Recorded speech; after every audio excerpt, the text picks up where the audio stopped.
Es importante que ustedes tengan claros los conceptos básicos en dermatología. Las preguntas no son difíciles en los exámenes, ¿no?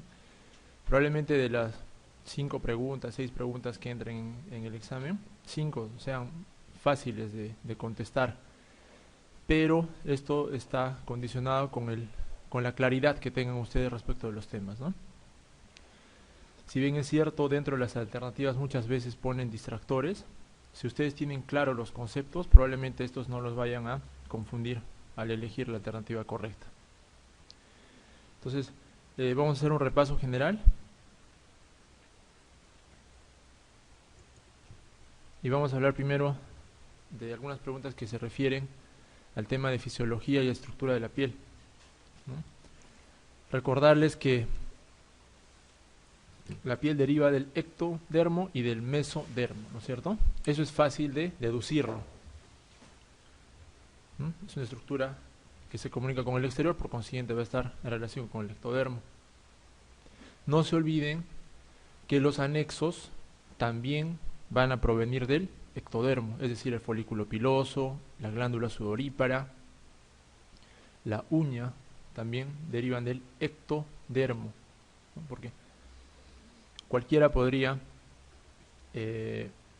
imaginar con la lógica que, por ejemplo, el folículo piloso deriva del mesodermo, ¿no? Porque se encuentra en una zona un poquito más profunda que la capa epidérmica.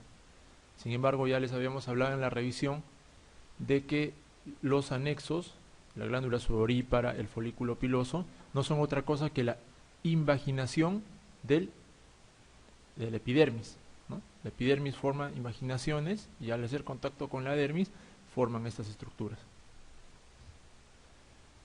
Entonces, acá dice la pregunta: una de las siguientes estructuras de la piel se origina embriológicamente del mesodermo. Capa basal de la epidermis, músculo erector del pelo, hipodermis, capa córnea de la epidermis o capa espinosa de la epidermis.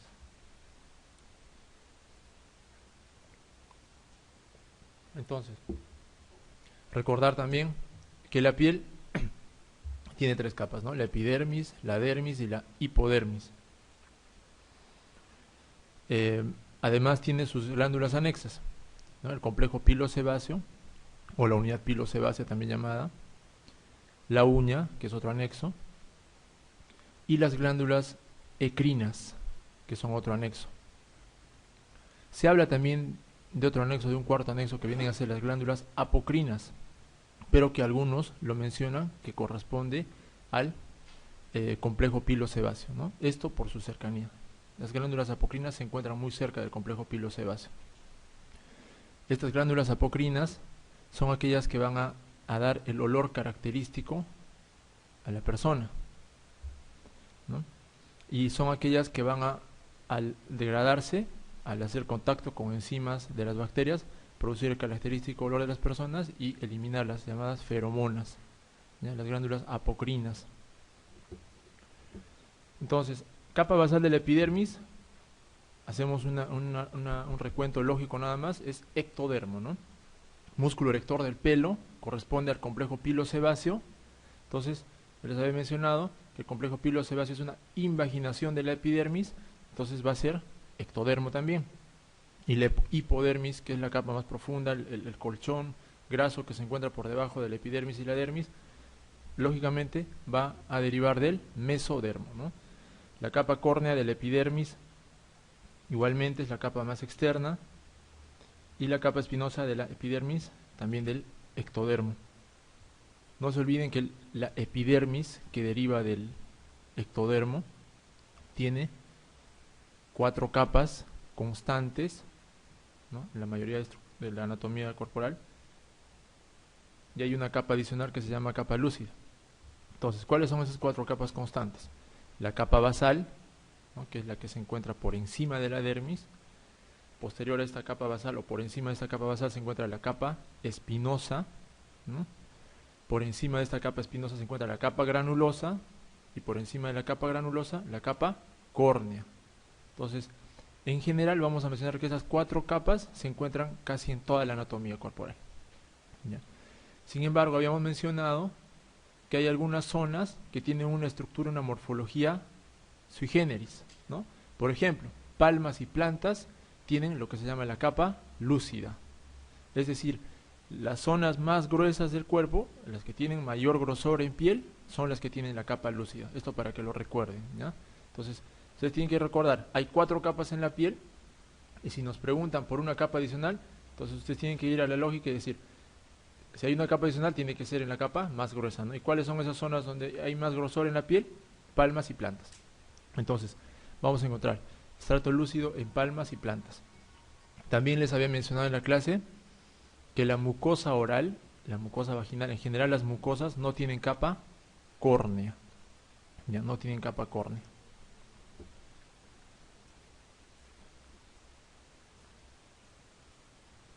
Entonces la epidermis está formada por estas 4 capas, ¿no? Recuerden. Y la dermis está formada por fibras elásticas, fibras reticulares y colágeno. La hipodermis, la que está más abajo, recordar en su estructura que cuenta con septos y lobulillos. Los septos van a ser los tabiques que van a separar los lobulillos grasos. Entonces en este caso la respuesta correcta sería la letra C, ¿no? La hipodermis deriva del mesodermo. También otra cosa importante en lo que es embriología, recordar que las células primordiales de la piel son los pericitos. Pericitos. Peri, de pera, pericitos. A partir de esto se van a diferenciar sobre todo la capa epidérmica y dérmica.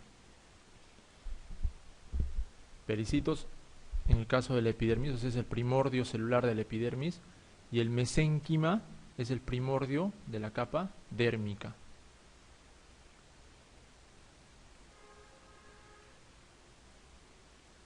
La dermis en general se deriva del mesodermo también, al igual que la hipodermis.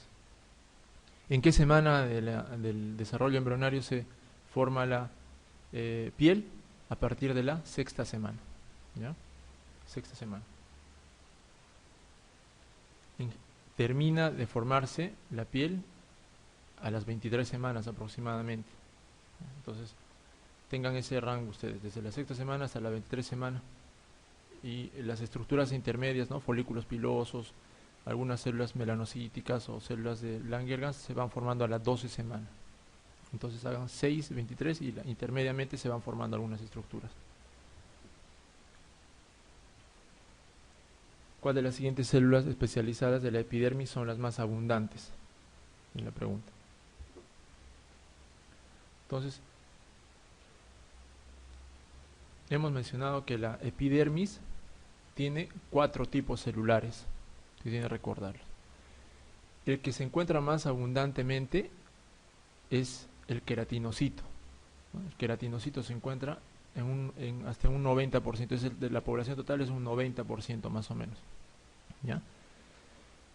Luego el que le sigue en volumen, en cantidad, es el melanocito. ¿Ya? Melanocito, la segunda célula. La tercera célula es la célula de Langerhans. Y la cuarta célula, y que también se encuentra proporcionalmente en cantidad, es la célula de Merkel.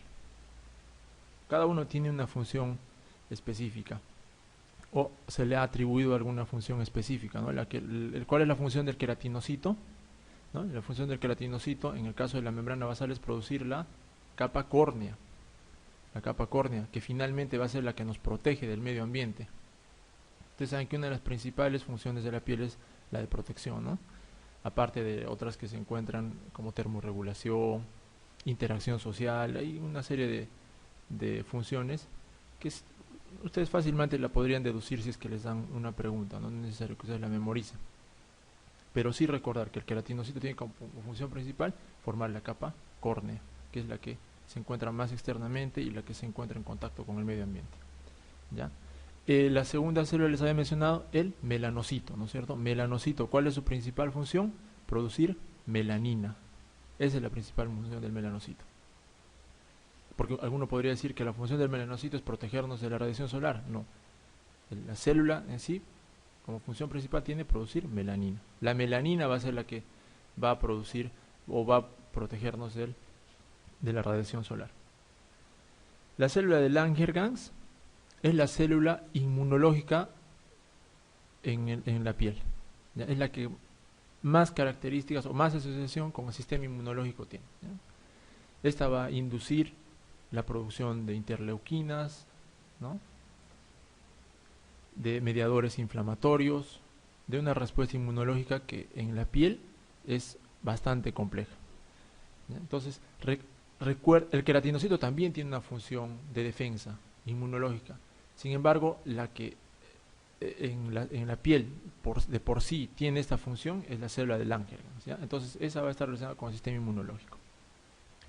Y la cuarta célula, les había mencionado, la célula de Merkel, tiene la función neuroendocrina. ¿Ya? Neuroendocrina.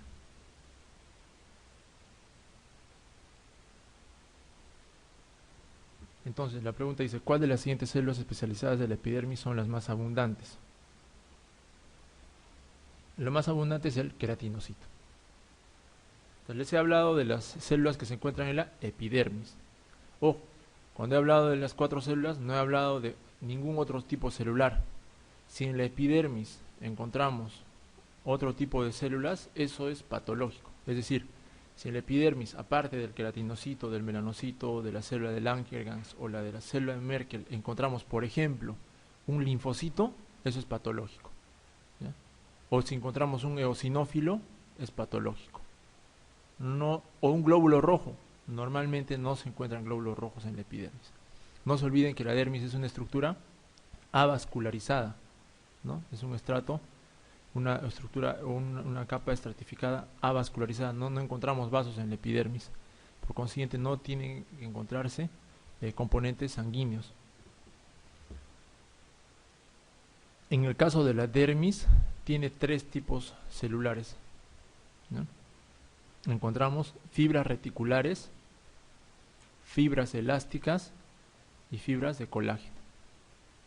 Entonces, ¿cuál es la que le da mayor dureza a la piel? Las fibras de colágeno. Es la que se va a encontrar en gran cantidad. Estas estructuras, las fibras reticulares, elásticas y el colágeno, se van a encontrar dentro de una sustancia homogénea, ¿no? Que es la matriz extracelular. ¿Ya? Esta matriz extracelular está formada principalmente por proteoglicanos. Eso también algunos lo han preguntado. Proteoglicanos, que son asociaciones, ¿no? entre proteínas y algunas estructuras derivadas de los carbohidratos. ¿Ya? Proteoglicanos o glicoproteínas son las que principalmente van a estar dentro de esta matriz extracelular. También se llama sustancia fundamental amorfa, ¿no? En el caso de la dermis sí podemos encontrar otros tipos celulares, ¿no? Porque no olviden que la dermis sí tiene vascularización. Aquí podemos encontrar mastocitos, podemos encontrar algunos eosinófilos, podemos encontrar monocitos, plasmocitos. Entonces, el espectro, digamos, celular de la dermis es más variado, ¿ya? A diferencia de la epidermis. Y en la hipodermis solamente encontramos adipocitos y toda la trama vascular, ¿no?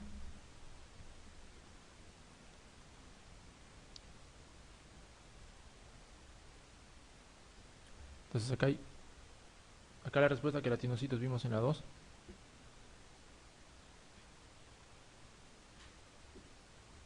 Dice, los gránulos de Otland son sintetizados por melanocitos, mastocitos, queratinocitos, células de Langerhans y células de Merkel. Entonces, para responder a esta pregunta hay que tener el concepto, ¿no? En este caso sí hay que conocer, es un epónimo en el que hay que conocer qué cosa es un gránulo de Otland, ¿no? El gránulo de Otland viene a ser una estructura intracitoplasmática, ¿no? Que se encarga de la producción de queratohialina, ¿ya? ¿Y por qué es importante esta estructura? Es importante porque la queratohialina va a ser la que le va a dar la adhesión a los corneocitos a nivel de la capa córnea, ¿no? Entonces, una característica importante de la capa córnea es la adhesión, ¿no? Tengan en mente la imagen de una pared de ladrillos, ¿no?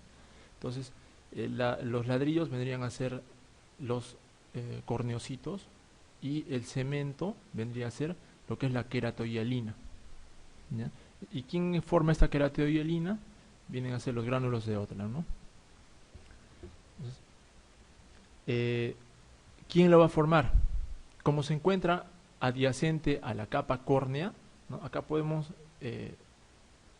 descartar, ¿no?, algunas alternativas. El melanocito produce melanina, ¿no es cierto? Los mastocitos son mediadores inflamatorios alérgicos, ¿no? Estos van a producir o van a inducir la producción de interleuquinas, histamina, sobre todo histamina. El mastocito induce la producción de bastante histamina. El queratinocito, no se olviden, es formar la capa córnea, y efectivamente cuando se encuentra porque ustedes no olviden que desde la capa basal hasta que llega a la capa córnea, el queratinocito sufre una transformación, ¿no? En la capa basal es una célula cilíndrica, en la capa espinosa es una célula poliédrica, y se va aplanando hasta llegar a la capa córnea, ¿no? En ese tránsito van adicionándose, van formándose estructuras también citoplasmáticas. Entonces, para que la queratohialina llegue en la capa córnea, la que produzca la queratohialina, ¿qué capa tendrá que ser? La que se encuentra inmediatamente por debajo, que es la capa granulosa, ¿no es cierto? Entonces, la capa granulosa está formada por queratinocitos también. Las células de Langerhans, ya les había mencionado, es una célula encargada de la respuesta inmunológica. Entonces, de repente recordar, ¿no?, cuáles son las interleuquinas que se encuentran en mayor cantidad en la piel. La 1, la 12, la 6 y la 3.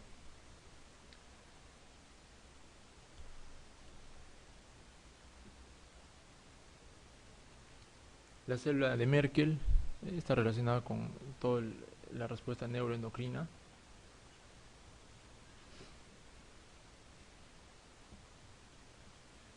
Habíamos hablado de la cantidad de células, ¿no? ¿Cuál es la célula que se encuentra en mayor cantidad en la piel?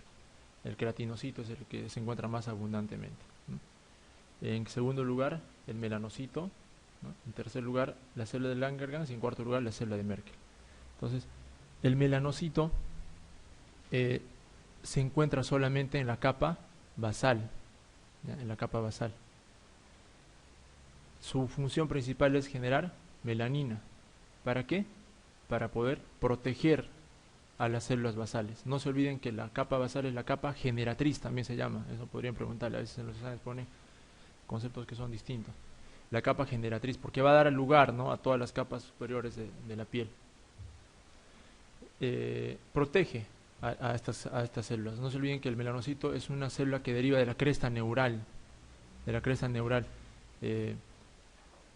y tiene una forma de efectivamente una célula neuronal, ¿no? Tiene dendritas. Entonces estas dendritas van a cubrir a todas las células basales que se encuentran adyacentes. Dependiendo de dónde o de la anatomía, del sitio anatómico del cuerpo, va a haber mayor o menor cantidad de melanocitos, ¿ya? Por ejemplo, si es una zona fotoexpuesta, por ejemplo cara, dorso de manos, vamos a encontrar un melanocito por cada 5 células basales, ¿no? Y por el contrario, si encontramos una zona que no está expuesta al sol, por ejemplo pliegues, ¿no?, pliegue axilar, que es la zona que menos exposición solar tiene, vamos a encontrar un melanocito por cada 20 células basales, ¿no? Entonces, el melanocito va a ser el que le va a dar color a la piel, ¿no? Es por eso que esas zonas que no tienen mucha fotoexposición tienen un color más claro. Otra cosa con respecto al melanocito es, ¿no?, preguntarnos si las personas de raza negra tienen mayor cantidad de melanocitos que las personas de raza blanca. Eso no es así, ¿no es cierto? Todas las personas tienen la misma cantidad de melanocitos. Varía nomás la disposición y la cantidad de melanina y de melanosomas que el melanocito va a contener, ¿ya?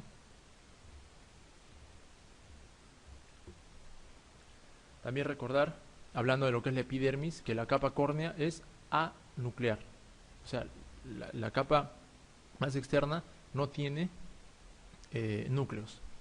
La capa basal, hasta llegar a la capa córnea, va a hacer que ese núcleo se disuelva, se destruya por un fenómeno apoptótico.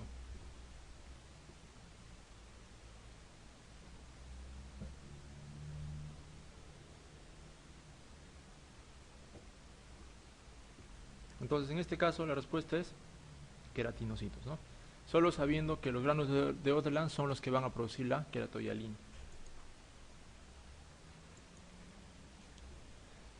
Durante el desarrollo fetal, ¿a qué edad gestacional los melanocitos inician la producción de melanina? Esta pregunta un poquito más complicada, no hay que recordarlo bien. Entonces, había mencionado que la piel empieza a formarse embriológicamente en la sexta semana aproximadamente, ¿no? El melanocito se forma a partir de la 11 semana, aproximadamente 11-12 semanas, o sea, el tercer mes. Y a partir de esto va a empezar a formar melanina. Entonces, tercer mes. La última estructura en formarse es embriológicamente en la piel son las células hipodérmicas, ¿no? La hipodermis ya se va a empezar a formar a partir de la 17 semana más o menos. También recordarles que la piel del adulto no se va a manifestar sino después de aproximadamente 14 semanas luego del nacimiento. Es decir, la piel del recién nacido no va a ser la misma piel o no tiene la misma estructura final que la piel del adulto, ¿ya? Eso es posterior al nacimiento, 14 semanas aproximadamente posteriores al nacimiento.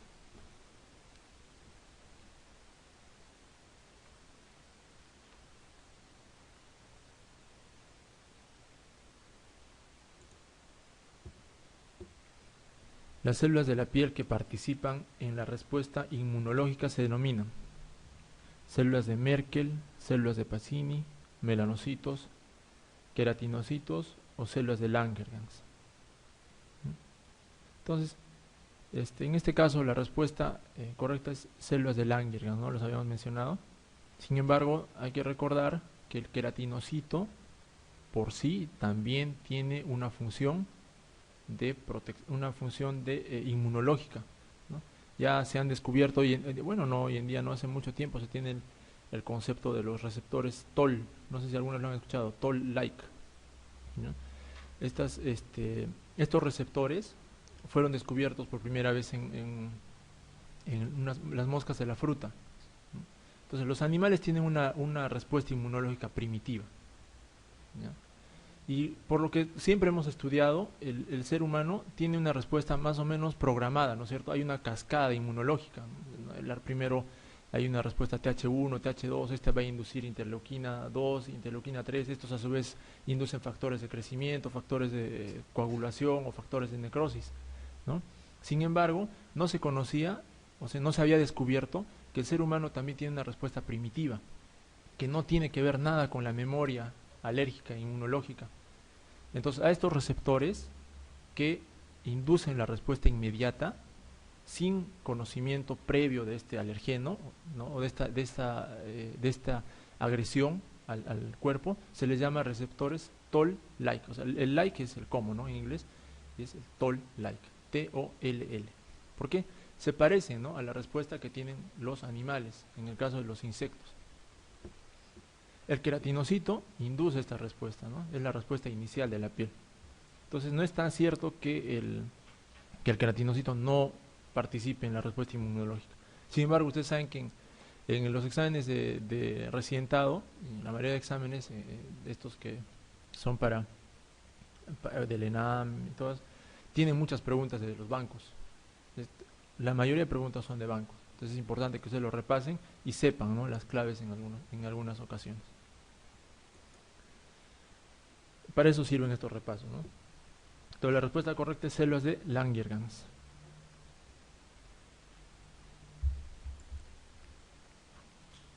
La piel del feto humano, en la piel del feto humano el tipo de colágeno presente en mayor cantidad es.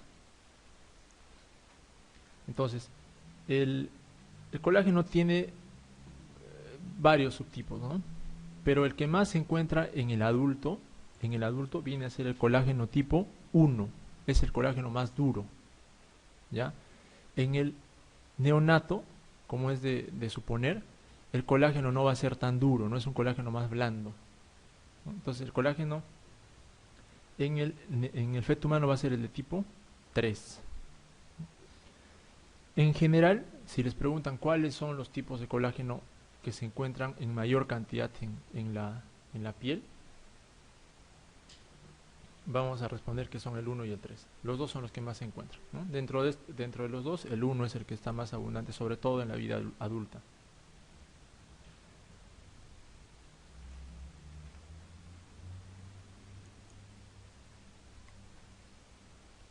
El epitelio de la epidermis es de tipo cilíndrico, estratificado y queratinizado. Cilíndrico, pseudoestratificado y queratinizado. Plano, simple, queratinizado y avascular. Plano, estratificado, queratinizado y avascular. Plano, pseudoestratificado, queratinizado y avascular. Entonces les había mencionado que la epidermis es avascular, ¿no es cierto? De ahí tenemos que empezar a resolver esta pregunta. Queratinizado también lo es, ¿no? Sobre todo en la capa córnea, es la que le da la consistencia dura, la capa más externa de la piel. ¿Es simple? No es simple, no es estratificado, tiene estratos, hemos hablado de capas, ¿no? La basal, la espinosa. La espinosa también se llama el estrato de Malpighi, ¿ya? El estrato de Malpighi, la germinal también llamada basal, la que le sigue la espinosa o de Malpighi. La granulosa también se llama de transición, ¿ya? La granulosa también se llama la capa de transición. Esto porque pues, de la capa espinosa va a pasar a la capa córnea final a partir de la capa granulosa. Y finalmente la capa córnea, ¿no? Entonces, aquí la respuesta correcta sería estratificado, queratinizado y avascular, ¿no? Y plano.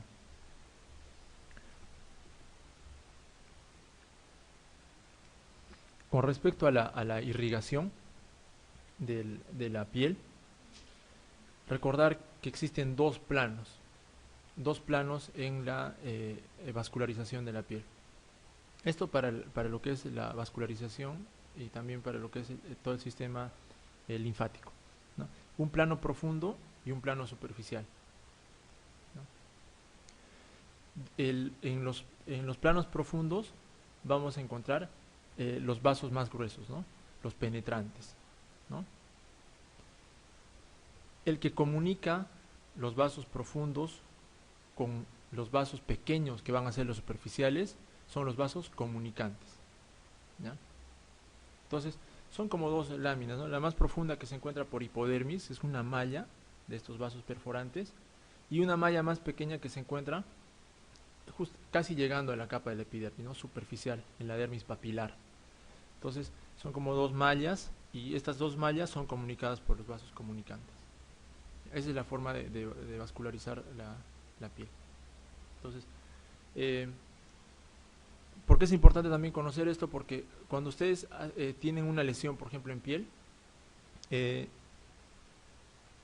cuando la lesión llega hasta la capa reticular, quiere decir que ha llegado a dermis, ¿no es cierto?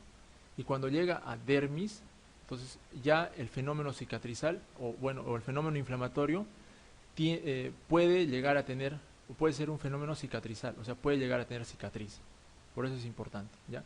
En el caso, claro, que haya un daño de la malla vascular superficial, la cicatriz no va a ser obviamente una cicatriz profunda, atrófica, pero si el daño en la piel llega hasta hipodermis, o sea, las mallas profundas, entonces la cicatriz va a ser irreparable, ¿no? Irreversible.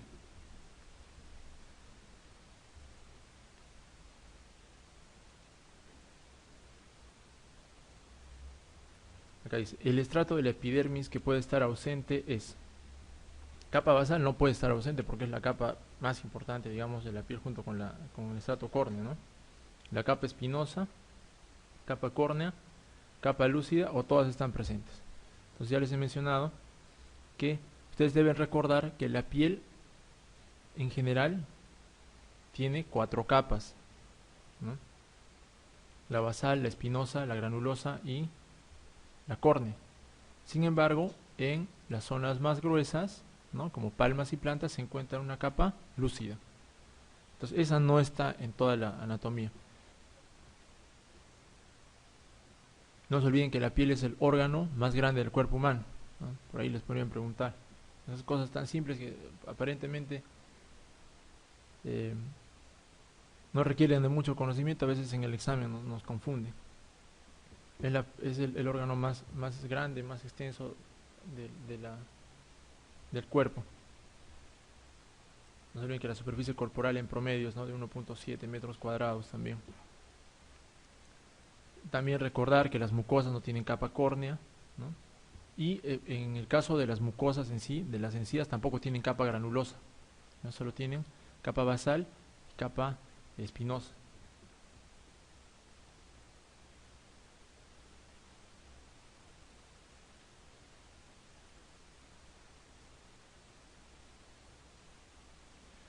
La epidermis del antebrazo está constituida por todas las siguientes capas excepto espinosa, está en todas, no se olviden, espinosa o de Malpighi, basal o también capa germinativa, la capa córnea, la capa lúcida no se encuentra, ¿no es cierto? La capa granulosa o de transición sí se encuentra en la mayor parte de la estructura de la piel. Entonces la respuesta es la capa lúcida.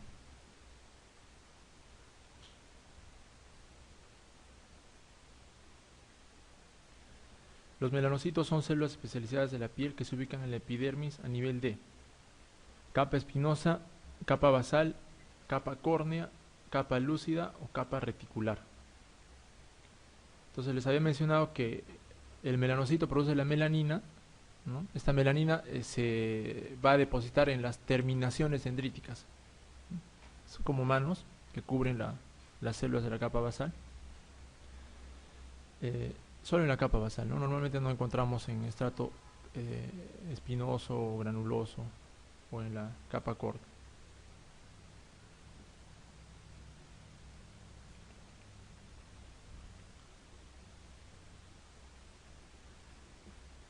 Capa reticular seguramente hace mención a las dos áreas que tiene la dermis, ¿no? La dermis reticular y dermis profunda, o dermis reticular o superficial, o dermis reticular, perdón, profunda, o papilar o superficial.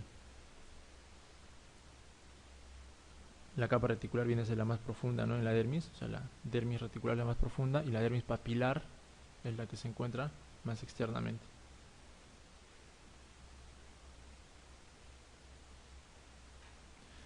También recordar acerca de la inervación de la piel, ¿no? La inervación de la piel.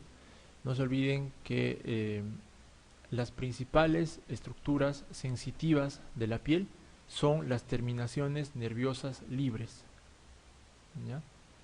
Es cierto que siempre hemos aprendido que existen, ¿no?, los corpúsculos de Krauss, de Ruffini, Pacini, ¿no?